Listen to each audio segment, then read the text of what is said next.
Command প্রম্পটের কথা আমরা সবাই কম বেশি জানি। কমান্ড প্রম্পটটা কি, কি রূপের ব্যবহার, প্রোগ্রামিং এর ক্ষেত্রে কমান্ড প্রম্পট জানাটা কতটা দরকার, সেগুলো জানার আগে সবার আগে বুঝতে হবে যে কমান্ড প্রম্পট ব্যাপারটা কি।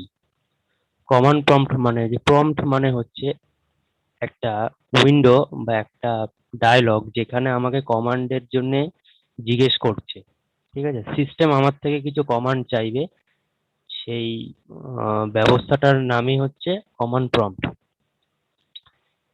যেটা আমরা সবাই কম বেশি পরিচিত আমাদের উইন্ডোজে, মাইক্রোসফট উইন্ডোজ অপারেটিং সিস্টেমে আমরা যখন সিএমডি বলে লিখি, সার্চ করি, তখন এই কমান্ড প্রম্পটটা আসে। কমান্ড প্রম্পট ওপেন করলে এরকম একটা ব্ল্যাক স্ক্রিন দেখা যায়। এই ব্ল্যাক স্ক্রিনের একটা ভদ্র নাম আছে, সেটা হচ্ছে টার্মিনাল। টার্মিনাল কি? টার্মিনাল হচ্ছে একটা ইউজার ইন্টারফেস। এটা জাস্ট একটা ইউজার ইন্টারফেস। মোর প্রিসাইসলি আমি যদি আরো ভালোভাবে বলি, এটা হচ্ছে কমান্ড লাইন ইন্টারফেস বা সিএলআই। এই কমান্ড লাইন ইন্টারফেসের দ্বারা আমরা কমান্ড এন্টার করতে পারি আর সেই কমান্ডটাকে এক্সিকিউট করতে পারি।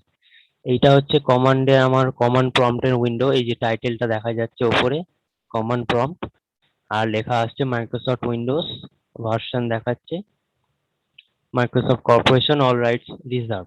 সো এইটা হচ্ছে আমার টার্মিনাল উইন্ডো। এটা আমার জাস্ট একটা কমান্ড প্রসেসর বলা যেতে পারে, বা একটা অ্যাপ্লিকেশন যেটি আমার থেকে খালি কমান্ড নেওয়ার কাজ করছে বা কমান্ড প্রম্পটের কাজ করছে। সেই কারণে এটাকে কমান্ড প্রম্পট বলা হয়। প্রম্পট মানে হলো জিজ্ঞেস করাটা। তো কমান্ড প্রম্পট আমার থেকে কমান্ডটা চাইছে যে আমি এখানে কমান্ড এন্টার করব, আর এই কমান্ডটা ব্যাক এন্ডে চলে যাবে। এটা তুমি দেখছো যেটা, সেটা হচ্ছে ফ্রন্ট এন্ড। ফ্রন্ট এন্ড মানে হলো যেটা আমরা সামনে দেখছি।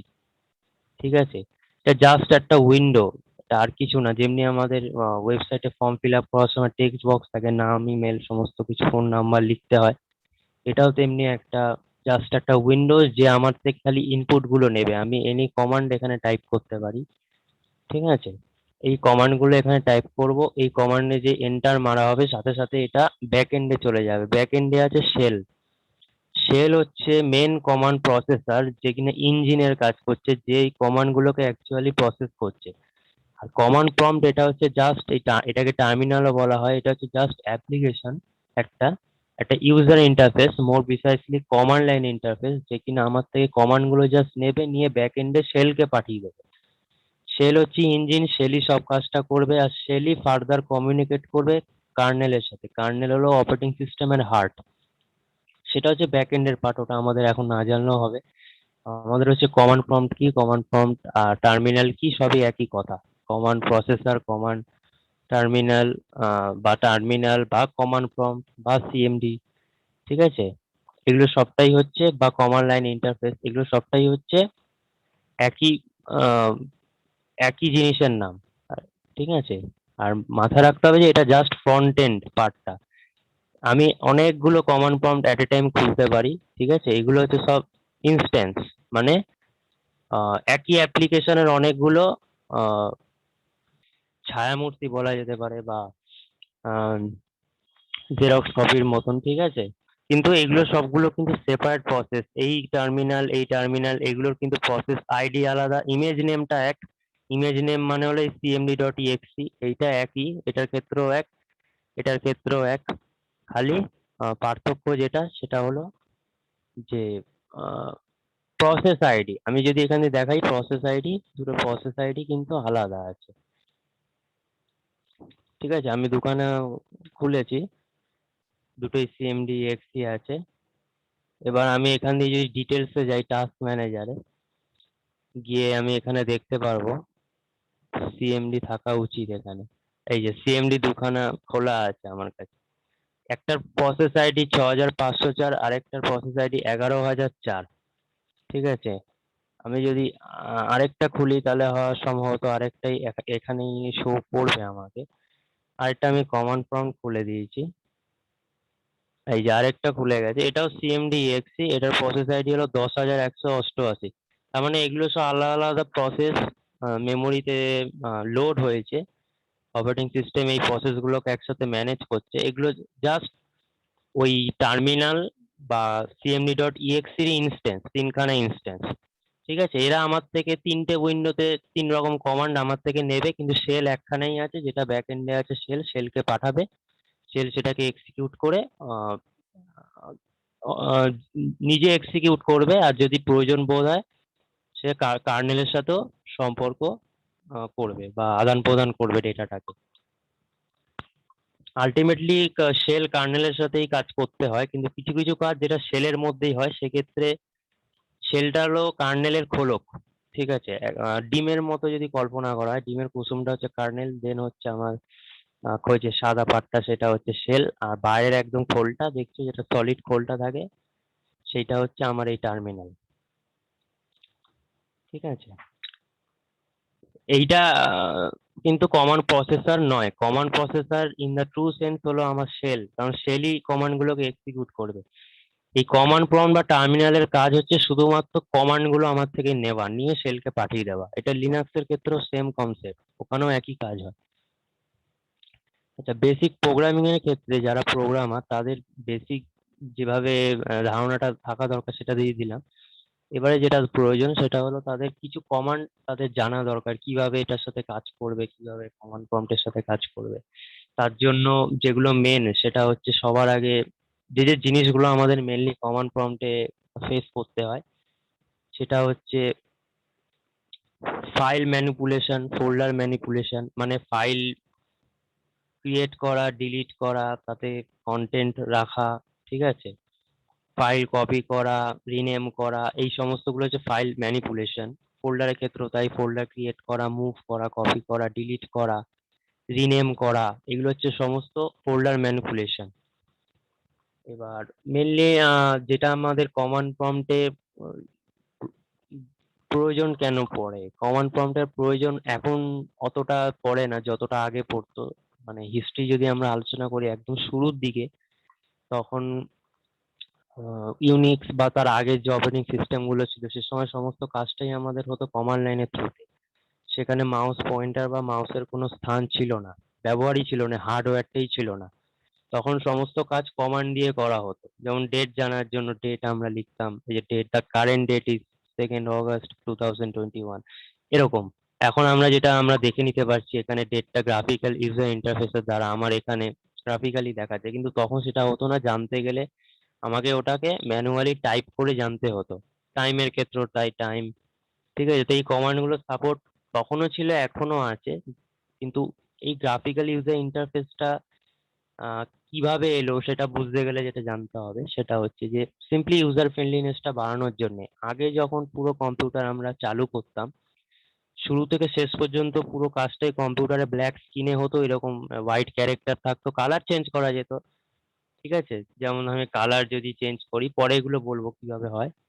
ধরো এই কালার, তো ব্যাপারটা অনেকটা এইরকম ছিল আগে, কম্পিউটার সিস্টেম গুলো এইরকম ছিল, এই সাদা এই সাইডে স্ক্রল বারটাও থাকতো না, অনলি খালি এরকম কালো স্ক্রিন আর ক্যারেক্টার গুলো এরকম দেখাতো, আর পুরো কমান্ডেই সমস্ত কাজ হতো। ঠিক আছে, এবারে এই যে এতগুলো কমান্ড, 270-এরও বেশি কমান্ড ছিল, এখন আরো বেড়েছে।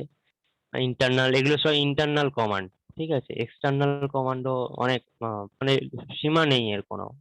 আমি বলবো ইন্টারনাল এক্সটার্নাল কমান্ড কি। তার আগে যেটা আমি বলে নিচ্ছি সেটা হলো যে এই যে এতগুলো কমান্ড, এবারে প্রতিটা কমান্ডের নিজস্ব কাজ আছে। এবার প্রবলেম যেটা হতো, এতগুলো কমান্ড দিয়ে কাজ করতে গেলে ইউজার ফ্রেন্ডলিনেসটা কিন্তু এখানে এফেক্ট হচ্ছে, কারণ আমি একটা সামান্য ডেট বা টাইম দেখতে গেলে আমাকে টাইপ করতে হচ্ছে। বা এটা তো গেল ডেট টাইম, আমাকে যদি একটা ফোল্ডার বা একটা ফাইল এক জায়গা থেকে আরেক জায়গায় কপি করতে হয়, তাহলে পুরো সোর্স পাথ থেকে পুরো ডেস্টিনেশন পাথ পুরোটা লেখা। তারপর আরো জটিল জটিল যত প্রসেস গুলো আছে, ম্যানিপুলেশন গুলো আছে, যেমন সার্চ করা, একটা হয়তো MP3 ফাইল আমি সার্চ করতে চাইছি কোনো একটা ডিরেক্টরিতে, তো এই সমস্ত রকমের কাজগুলো সবকিছুই আমাকে কমান্ড লাইনের থ্রুতে করতে হতো, যে কারণে কি হতো, এই আলাদা করে কমান্ড গুলো মুখস্থ রাখা একটা জটিল বিষয় হয়ে দাঁড়িয়েছিল। তখন মাইক্রোসফট যেটা করলো, ডস ছিল প্রথমে, ডেস্কটপ অপারেটিং সিস্টেম, যে ডসটা ছিল মাইক্রোসফটের, মাইক্রোসফট ডসের পরে যেটা নিয়ে এলো, ডসটা পুরোটাই কমান্ড লাইন ইন্টারফেসের দ্বারাই মানে কাজ করতো। ও তো অপারেটিং সিস্টেমে কার্নেল ছিল, শেল ছিল, আর এই জিনিসটা এটা ফুল স্ক্রিনে আসতো কমান্ড প্রম্পটটা, ওখানে গ্রাফিক্যাল ইউজার ইন্টারফেসই ছিল না, শুরু থেকে শেষ পর্যন্ত এই কালো স্ক্রিনই থাকতো। এবার যেহেতু ব্যাপারটা মুশকিল হয়ে গেছিল মুখস্থ করে রাখাটা, তখন এটার সমস্যা দাঁড়ালো। তখন অ্যাপেল কোম্পানি যে ছিল, অ্যাপেল কোম্পানি চাইলো যে একটা এরকম, মেনলি অ্যাপেল কোম্পানি প্রথমে জিনিসটাকে নিয়ে আসে। সে চেয়েছিল যে আমি এরকম একটা সিস্টেম বানাবো যেটাতে গ্রাফিক্যালি সমস্ত কাজ হবে। কিন্তু অ্যাপেল যেহেতু মেনলি একটা হার্ডওয়্যার কোম্পানি ছিল, ওর একটা সফটওয়্যার কোম্পানির সাথে টাই আপ করার প্রয়োজন ছিল। সেই কারণে সে তখন মাইক্রোসফটকে অ্যাপ্রোচ করে যে তোমার তো ডসটা আছে, তা ডসটা তো কমান্ড লাইন ইন্টারফেস, আমি চাইছি গ্রাফিক্যাল ইউজার ইন্টারফেস বা জিইউআই। তা সিইউআই ক্যারেক্টার ইউজার ইন্টারফেস থেকে জিইউআই গ্রাফিক্যাল ইউজার ইন্টারফেস, এই যে শিফট করতে চাইছে অ্যাপেল, সেই আইডিয়াটা সে মাইক্রোসফটের সাথে শেয়ার করে, আর মাইক্রোসফটও তাতে সায় দিল এবং সে বলল আমি এই সিস্টেমটা বানাবো যে গ্রাফিক্যালি সবকিছু হবে। কিন্তু স্টিল তখনও ওর কাছে ওই পেটেন্টটা ছিল না, মানে গ্রাফিক্যাল ইউজার ইন্টারফেসের তখনও পেটেন্ট ছিল না মাইক্রোসফটের কাছে। আর মাইক্রোসফট আইবিএম এর সাথে এই ধরনেরই একটা চুক্তি করেছিল। কিন্তু যাই হোক, সে শেষ পর্যন্ত ওইটা বানিয়ে উঠলো। আর বানিয়ে উঠে তারপরে সে অ্যাপেল আইবিএম সমস্ত সবার সাথে করলো। করার পর কিন্তু যেটা করেছিল আইবিএম অ্যাপেল দুজনের জন্য, সে বানালো ঠিকই, কিন্তু সেইটা তারাও কোম্পানিগুলো পেটেন্ট করে নিল যে এই অপারেটিং সিস্টেমটা তুমি অন্য কাউকে বেচতে পারবে না, এটা শুধুমাত্র আমাদের কোম্পানির যত হার্ডওয়্যার থাকবে, যত কম্পিউটার আমরা লঞ্চ করব, এদের সবার সাথে তোমার এই সিস্টেমটাই বসবে। কিন্তু ইন ফিউচার এটা তুমি কাউকে আলাদা করে বিক্রি করতে পারবে না। তখন মাইক্রোসফট দেখলো যে আমি আলাদা করে তাহলে একটা নিজের একটা সিস্টেম বানাই, মাইক্রোসফট উইন্ডোজ বলে। মাইক্রোসফট উইন্ডোজ যে শুরু হলো, তার কার্নেলটার নাম হচ্ছে উইন্ডোজ এনটি। এনটি। তো উইন্ডোজ এনটি, এই উইন্ডোজ এনটির দ্বারাই সে শুরু করলো গ্রাফিক্যাল ইউজার ইন্টারফেসের সিরিজ অফ অপারেটিং সিস্টেম। এখন উইন্ডোজ 11 বেরিয়ে গেছে। তা এগুলো হচ্ছে জিইউআই। তাই এটাই গল্প, এটাই ইতিহাস কমান্ড প্রম্পটের পেছনে বা কমান্ড লাইন ইন্টারফেসের পেছনে বা জিইউআই বা গ্রাফিক্যাল ইউজার ইন্টারফেসের পেছনে। এটা গেল শর্ট হিস্ট্রি। এবার এটা গেল প্রোগ্রামারের অ্যাসপেক্টে তার যতটা জানা উচিত সেটা আমি জানালাম। কিন্তু আলটিমেটলি এটার সাথে কাজ করতে গেলে কিভাবে কাজ করতে হবে বা কি কি আমাদের বেসিক কমান্ড আমাদের জানা উচিত, ঠিক আছে? তো কমান্ড জানা উচিতের আগে আমি বলবো কমান্ড গুলো তো আমি জানিয়ে দিলাম, এবার হতেই পারে তুমি ভুলে গেলে কমান্ড। ইন ফিউচার সেই কমান্ড গুলো কি করে জানা যাবে? কমান্ড প্রম্পটে যে আমার একটা অপশন আছে, অপশন না, it's better to say command আছে। সেটা হলো সবার আগে আমি এটা খুলেছি, আমাকে এখানে মাইক্রোসফট উইন্ডোজ এর নামটা দেখাচ্ছে, ভার্সনটা দেখাচ্ছে, আর ওদের কপিরাইট একটা ডায়লগ দিয়েছে। এবার এখানে যেটা বলছে সি ইউজার্স অর্ঘ আমার নাম। সি মানে হলো এটা হচ্ছে রুট পাথ সি। আমরা জানি যে যখন আমরা উইন্ডোজ ইনস্টল করি যে কোনো হার্ড ডিস্কে, তখন আমাদের পার্টিশন ক্রিয়েট করতে হয়, ঠিক আছে? তখনই সিডি ওই ড্রাইভ লেটার গুলো তখনই অ্যাসাইন হয়ে যায়। তাই এখানে হচ্ছে ড্রাইভ লেটার আমার সি, সি এর ভেতর ইউজার্সটা আছে, যেটা ব্যাক স্ল্যাশ ইউজার আছে, ইউজার্সটা হচ্ছে একটা ফোল্ডার, তার ভেতরে আরেকটা আছে সাব ফোল্ডার, সেটা আমার নামে অর্ঘ নামে। আর অ্যাঙ্গুলার ব্র্যাকেট মানে বলতে চাইছে যে এতটাই আছে, ঠিক আছে? এখানেই ইতি অর্ঘ, মানে আমার কারেন্ট পজিশন হচ্ছে অর্ঘ। তা আমি যদি এটা জানতে চাই, আমি যদি কারেন্ট অবস্থানটা, আমি এখন যেখানে অবস্থান করছি সেটা জানতে চাই, তার জন্য উম, যে কমান্ড আছে সেটা হচ্ছে সিডি, ঠিক আছে? সিডি দিলে এই যে আমাকে কিন্তু একই জিনিস রিটার্ন করছে যে কারেন্ট ডিরেক্টরি আমার এইটা আছে। তো এটা জানা গেল ব্যাপারটা। এবার হচ্ছে বেসিক কি কি কমান্ডস, ইন্টারনাল কমান্ডস। কমান্ড দুই রকমের হয়, একটা ইন্টারনাল একটা এক্সটার্নাল। ইন্টারনাল কমান্ড মানে হচ্ছে যে যেই কমান্ড গুলো আমাকে, মানে ইনবিল্ড কমান্ড, ঠিক আছে, যেগুলো প্রি ডিফাইন কমান্ড, যেগুলো আমার এই কমান্ড প্রসেসরের সাথেই আসছে, ঠিক আছে? এটা তুমি বলতে পারো যে যেগুলো তোমার শেল চেনে বা শেল যে কমান্ড গুলোকে এক্সিকিউট করতে পারবে, ঠিক আছে? আমার কিন্তু কমান্ড প্রম্পট, এই যে টার্মিনালটা আছে, এই টার্মিনালের কিন্তু আলাদা কোনো কেরামতি নেই।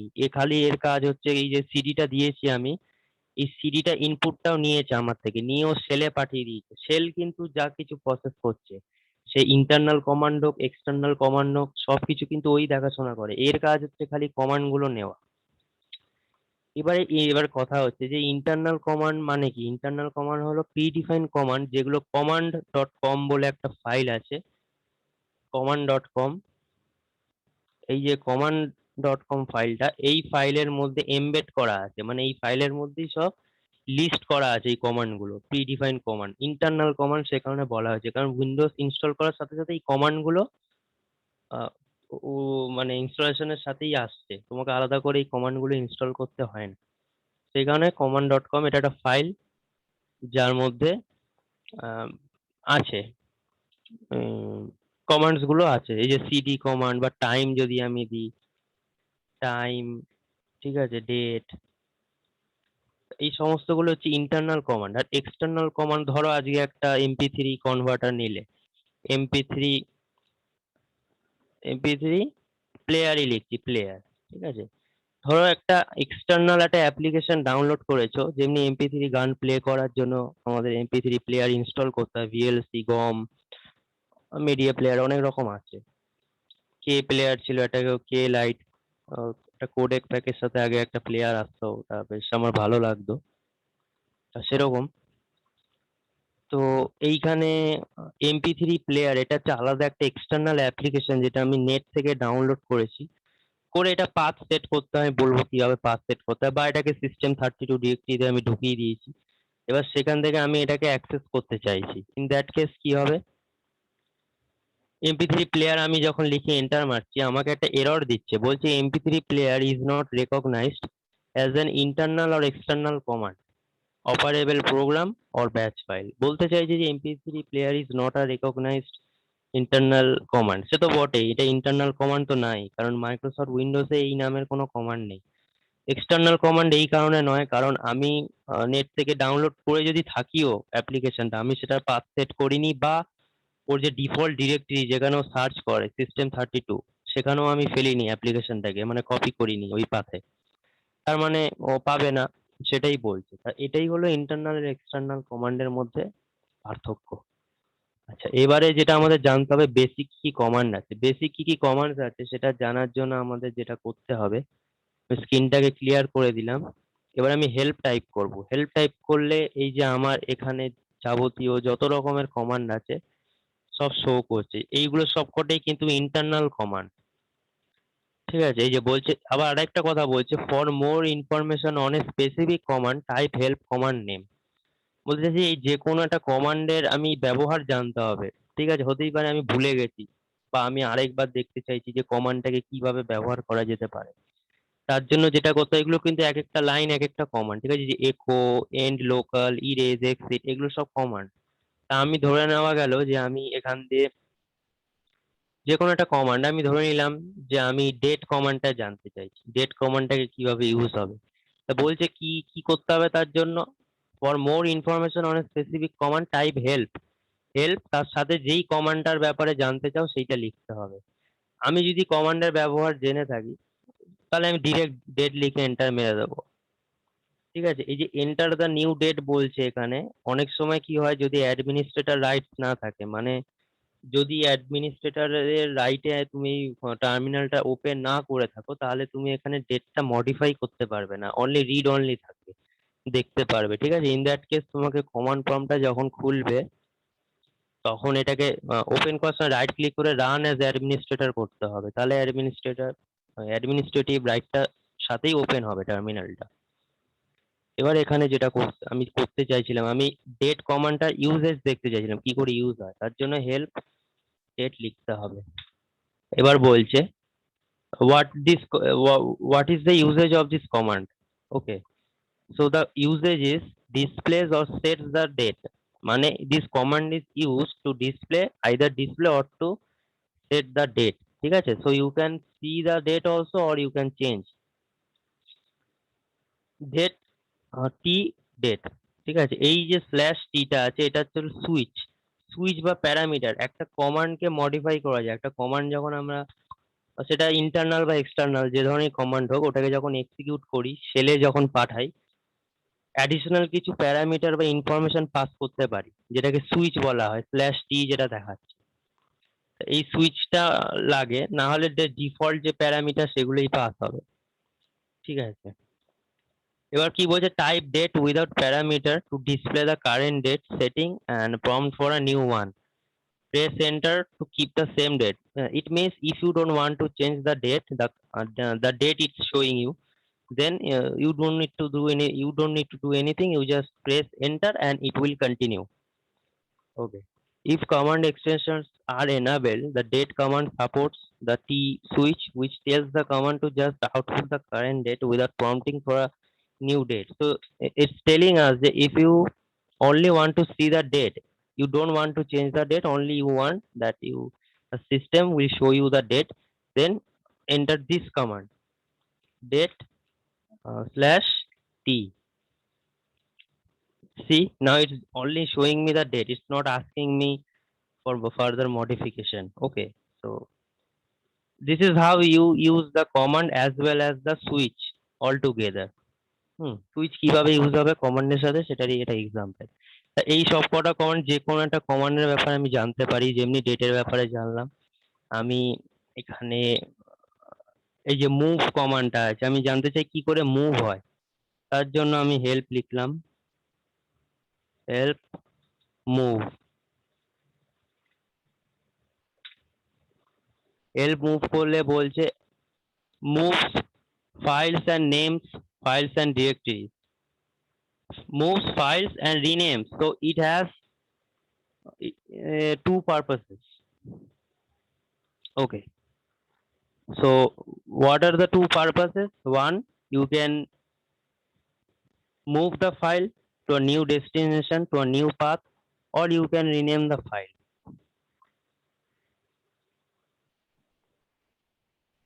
So move the help move, ঠিক আছে? মুভ কমান্ডটার দুটো কাজ আছে, একটা কাজ হচ্ছে এটা রিনেম করবে ফাইলটাকে, আর move files and renames files and directories. তার মানে ফাইল আর ফোল্ডার, ঠিক আছে, মুভ কমান্ডের দুটো কাজ। ফাইল আর ফোল্ডারকে ও রিনেমও করতে পারবে, আবার সেটাকে মুভও করতে পারবে, যেটা আমরা কাট বলি, কাট অপারেশন করি, যে ফোল্ডারটাকে কাট করে অন্য জায়গায় গিয়ে পেস্ট করি, সেই কাজটা এর। ঠিক আছে, এরও ফার্দার অনেক কিছু বলে দিয়েছে কিভাবে আহ, এটাকে মানে কাস্টমাইজ করা যায়, মানে কিভাবে এটাকে তুমি মডিফাই করতে পারবে কমান্ডটাকে অ্যাডিশনাল কিছু সুইচ পাস করে। ঠিক আছে, আরেকটা যেটা আমরা জেনারেলি করতে ইচ্ছা হবে সেটা হলো কালারটা। কালার একটা কমান্ড আছে, আমি যদি হেল্প কালার করি, হেল্প কালার করলে আমাকে একটা লিস্ট দিয়ে দিচ্ছে। ঠিক আছে, কি বলছে, colour attributes are specified by 2 hex digits. ঠিক আছে, এই যে 0 থেকে F পর্যন্ত আমার কাছে অপশন আছে কালারের, এটা অ্যাকচুয়ালি হেক্সাডেসিমাল ফরম্যাটে আছে, কারণ 0 to 9 10টা ভ্যালুকে রিপ্রেজেন্ট করছে, আর A to F 6টা ভ্যালুকে রিপ্রেজেন্ট করছে। টোটাল 0 to 15 হয়, কিন্তু 0টা যেহেতু আছে তাই টোটাল 16টা ভ্যালু রিপ্রেজেন্ট করতে পারছে। ঠিক আছে, 0 to 9 হচ্ছে 10টা ভ্যালুকে রিপ্রেজেন্ট করছে, আর A B C D E F 6টা আলাদা ভ্যালুকে রিপ্রেজেন্ট করছে। F মানে হচ্ছে 15, আর 0 মানে তো 0। আচ্ছা, এবার বলছে কালার চেঞ্জ করতে গেলে এই যে ভ্যালু গুলো আছে, 7 দিলে হোয়াইট হবে, 6 দিলে ইয়েলো হবে, 9 দিলে লাইট ব্লু হবে, বা দুটোকে একসাথে ইউজ করা যায়। তাহলে কি হবে, কালার দুটোর চেঞ্জ হবে, একটা হচ্ছে টেক্সটের কালার চেঞ্জ হবে আর ব্যাকগ্রাউন্ডের কালার চেঞ্জ হবে। এখন কালার হচ্ছে ফ্রন্টে আছে আমার, টেক্সটের কালার হচ্ছে হোয়াইট, তার মানে 7, আর ব্যাকগ্রাউন্ডের কালার হচ্ছে 0, তার মানে কালার 7 হচ্ছে হোয়াইট, আর ব্যাকগ্রাউন্ডে হচ্ছে 0 ব্ল্যাক। কিন্তু এটা উল্টো হয়েছে, তার মানে 0 7 করতে হবে, 0 7। আচ্ছা ঠিক আছে, 0 মানে আমি যখন দুটোকে একসাথে পাস করছি তখন আমার আগে ব্যাকগ্রাউন্ডের কালারটাকে নিচ্ছে, পরের ভ্যালুটা নিচ্ছে ফ্রন্টের কালার, টেক্সটের কালার। তার মানে 0টা রিপ্রেজেন্ট করছে ব্যাকগ্রাউন্ডকে, আর 7টা রিপ্রেজেন্ট করছে টেক্সটকে। আর আমি যদি সিঙ্গেল ভ্যালু পাস করি, কালার সি, লাইট রেড। একটা ভ্যালু পাস করলে ওটা খালি টেক্সটের কালারই চেঞ্জ করবে। দুটো ভ্যালু পাস করলে ফার্স্ট যে ভ্যালুটা পাস করবো ওটা ব্যাকগ্রাউন্ডের, সেকেন্ড যে ভ্যালুটা পাস করবো ওটা টেক্সটের। এটা গেল কালারের কমান্ড, কালার কিভাবে মডিফিকেশন হবে। তো মেনলি আমাদের যেগুলো জানা দরকার, ফাইল ফোল্ডার ম্যানিপুলেশন। তা আমি একটা ফাইল এখানে ক্রিয়েট করতেই পারি। তো আমি কি করছি, আমি ডেস্কটপে যাচ্ছি, আমার ডেস্কটপে গিয়ে জাস্ট একটা ফোল্ডার ক্রিয়েট করছি। ফোল্ডার ক্রিয়েট করার কি কমান্ড আছে, mkdir মেক ডিরেক্টরি র নামে একটা ফোল্ডার ক্রিয়েট করছি। এবার আমি কি করে বুঝবো আদৌ আমার ফোল্ডার ক্রিয়েট হয়েছে কি হয়নি, তার জন্য একটা কমান্ড আছে, সেটা হচ্ছে dir ডিরেক্টরি কমান্ড। ঠিক আছে, এটা হচ্ছে আমার ফোল্ডার ম্যানিপুলেশনের অন্তর্গত এই কমান্ডটা, মেক ডিরেক্টরি mkdir। তো আমি র বলে একটা ফোল্ডার ক্রিয়েট করেছি, এই যে র বলে ফোল্ডারটা আমার ক্রিয়েট হয়েছে। আজকের তারিখ 2 অগস্ট, টাইম 2:10, হ্যাঁ 2:10-এই আমি তৈরি করলাম। আর এই ফোল্ডারটার নাম র। আর টাইপ এটা কি ফোল্ডার না ফাইল ওইটা বলেছে, এই যে dir অ্যাঙ্গুলার ব্র্যাকেটে তো dir মানে it's a directory, it's not a file. যদিও ফোল্ডারটা একটা স্পেশাল ধরনের ফাইল, কম্পিউটারে সবকিছুই ফাইল, কিন্তু তাও এটাকে আলাদা করে ফোল্ডার হিসেবেই তো আমরা চিনি, সেই কারণে এটাকে dir বলা হয়েছে বা ডিরেক্টরি।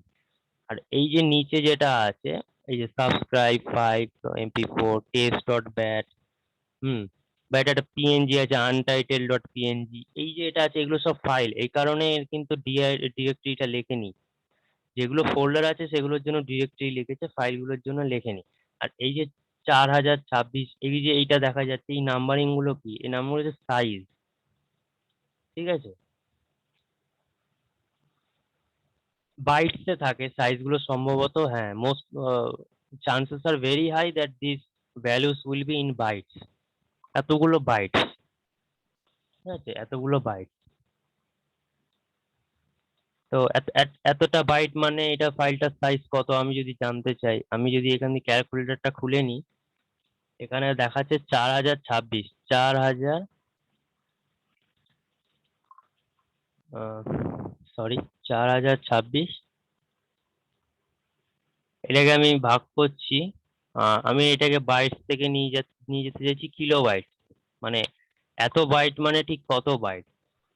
ফাইলের সাইজটা দেখাতে হচ্ছে, দেখাচ্ছে ফাইলের সাইজটা দেখাচ্ছে আমার untitled.png এর সাইজ হচ্ছে 4026 বাইট।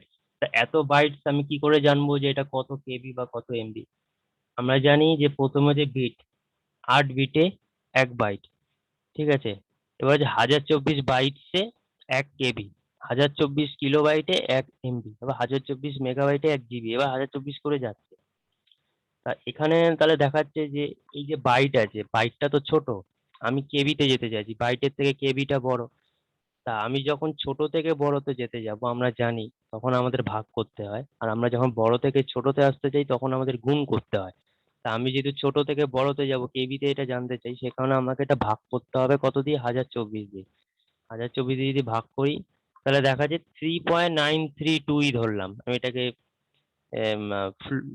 সিলিং করে দিচ্ছি, সিলিং ফাংশন করি, মানে আপার ভ্যালুটাকে যদি নেয় বা এটাকে 4 যদি ধরো 4 কেবির কাছাকাছি, ঠিক আছে, এই যে 4 কেবির কাছাকাছি, এটা তো আমি কনভিন্সড হলাম না। আমি যদি এটা এমবিতে জানতে চাইছি ঠিক কত এমবি, 4 কেবি ইজ রিজনেবল। 4 কেবি মানে আমরা আইডিয়া পেয়ে যাই যে ফাইলটার কত সাইজ। স্টিল আমি যদি আরেকবার এটাকে ভাগ করি 1024 দিয়ে, তাহলে আমি এমবিতে পেয়ে যাবো, দ্যাট ইজ 0.00384। আমি এখানে এন্ড করে দিলাম, 0.00384, এটাকে 4 ধরে নাও। এত এমবি তার মানে কি 4 KB, it make sense. 4 KB ফাইলটার সাইজ আছে আমার। আমি একবার যদি এটা জানতে যে আদৌ তাই কিনা, আমি untitled.png আমার ডেস্কটপে যে ফাইলটা আছে ওটাতে একবার দেখি তো। untitled.png, এই যে ফাইলটা, এই যে 4 কেবি আমি বলেছিলাম, ওটা রাফলি বলেছিলাম কারণ এটা তো ফুল 4-এ ছিল না, আমি এটাকে ফ্লোর করে দিয়েছিলাম, সরি সিলিং করে দিয়েছিলাম। সিলিং মানে ওটা পয়েন্টটাকে রিমুভ করে আমি আপার যতটা হবে রাউন্ড ফিগারে করে দিয়েছিলাম। তো এটা অ্যাকচুয়াল হচ্ছে 3.93। হ্যাঁ, 3.93 ঠিক আছে, কোনো অসুবিধা নেই, রিজনেবল এনাফ। আমি ওটা যেহেতু সিলিং করেছিলাম 4 ধরেছিলাম, অসুবিধা নেই।